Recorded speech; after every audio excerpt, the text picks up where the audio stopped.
per liter. As the first American government shutdown in 17 years began today, analysts in Europe said they expected the halt to be a temporary one that would not have a major impact on the economy.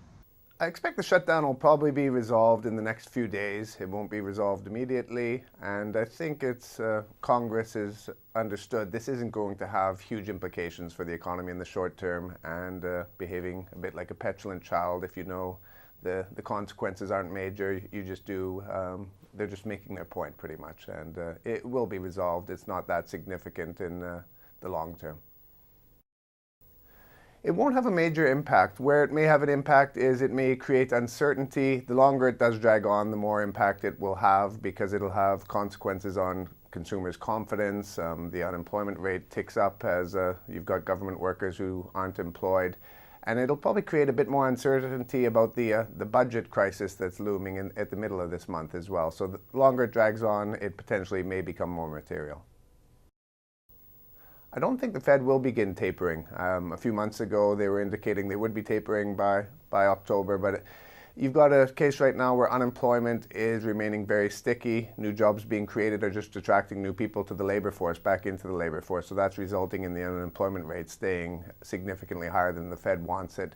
And you've got no signs of inflation right now. So without inflationary pressures and without strong job growth, there's no need to begin the tapering right now.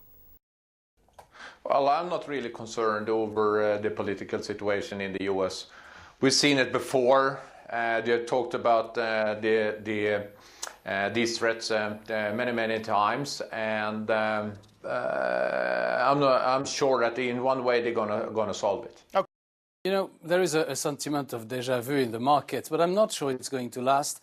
If the government shutdown in the U.S. lasts for more than 1 week, people will start to think that, okay, the deadline for the debt ceiling, which is around the 17th of October, is not going to be met. In that case, the risk is a risk of a default.